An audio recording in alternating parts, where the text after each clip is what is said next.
नमस्कार, आप देखना शुरू कर चुके हैं फर्स्ट लुक बिहार। मैं सिजल आपके साथ। बिहार में राजनीतिक सरगर्मी काफी तेज हुई हुई है।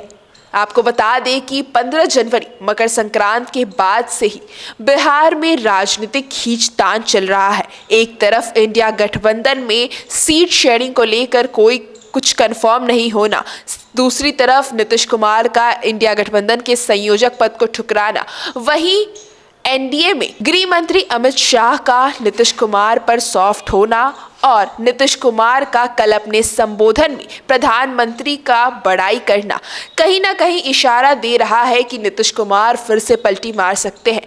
वहीं आज जब कैबिनेट की मीटिंग हुई और मीटिंग मात्र 20 मिनट में ही खत्म हो गई, उसके बाद लालू यादव की बेटी रोहिणी आचार्य ने लगातार 3 ट्वीट किए जो सीधा निशाना नीतीश कुमार को कह रहे थे। आपको बता दें कि कल नीतीश कुमार ने एक संबोधन में कर्पूरी ठाकुर जी को जो भारत रत्न से नवाजा जा रहा है उसके लिए प्रधानमंत्री नरेंद्र मोदी को धन्यवाद दिया। साथ ही साथ परिवारवाद पे भी टिप्पणी की। उन्होंने कहा कि कर्पूरी ठाकुर परिवारवाद को बढ़ावा नहीं देते थे, लेकिन कुछ नेता आजकल सिर्फ अपने परिवार को आगे बढ़ा रहे हैं, जिसको लेकर ऐसा लग रहा था कि वो सीधा तंज लालू परिवार पर कस रहे हैं, जिसको लेकर आज रोहिणी आचार्य ने भी कुछ इस प्रकार के ही ट्वीट किए हैं, जिसे कुछ घंटों के बाद ही रोहिणी आचार्य ने डिलीट कर दिए, जिसके कारण और भी कयासें जन्म ले रही है। ये ट्वीट अचानक कैबिनेट की मीटिंग के बाद करना और फिर कुछ घंटों के बाद ही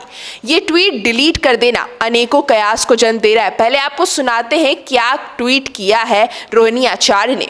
आपको बता दें कि पहला ट्वीट रोहिणी आचार्य ने 12:04 पर किया है, जिसमें उन्होंने कहा कि अक्सर कुछ लोग नहीं देख पाते हैं अपनी कमियां, लेकिन किसी दूसरे पर कीचड़ उछालने को करते रहते हैं बदतमीजियां। जिसके बाद दूसरा ट्वीट उन्होंने काफी कठोर शब्दों का प्रयोग करते हुए कहा कि खींच जताए क्या होगा जब हुआ न कोई अपना योग्य, विधि का विधान कौन टाले जब खुद ही नियत में ही हो खोट। इसके बाद तीसरा ट्वीट उन्होंने 12:08 पर किया। समाजवादी पुरोधा होने का करता वही दावा है, हवाओं की तरह बदलती जिनकी विचारधारा है।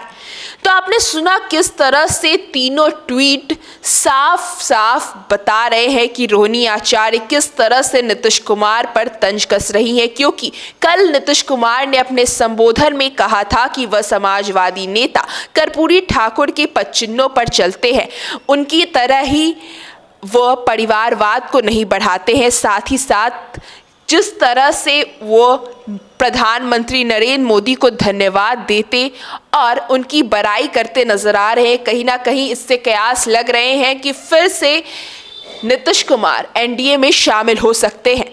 तो जिस तरह से रोहिणी आचार्य ने ये ट्वीट किए और फिर कुछ घंटों बाद ही ये ट्वीट डिलीट कर दिए, क्या अनेकों कयासों को ये जन्म नहीं देता? क्या कुछ हलचल चल रही है बिहार की राजनीति में? कितनी खींचतान चल रही है बिहार की राजनीति में? अब देखना दिलचस्प होगा कि क्या मोड़ लेता है बिहार में राजनीतिक, और क्या फिर से नीतीश कुमार एनडीए में शामिल हो सकते हैं? क्या इंडिया गठबंधन में टूट आ सकती है? क्या आरजेडी से नीतीश कुमार का कोई मतभेद चल रहा है? अनेकों कयास यहाँ पर उबलते नजर आ रहे हैं। काफ़ी खिचड़ी पक रही है अभी फिलहाल की राजनीति में। तो हम आपको बताते चलेंगे जैसा कुछ होता है बिहार की राजनीतिक में। तो अभी इस खबर के लिए बस इतना ही, और खबरों के लिए बने रहिए हमारे साथ। हमारे फेसबुक चैनल को लाइक कीजिए, हमारे यूट्यूब चैनल को सब्सक्राइब कीजिए। धन्यवाद।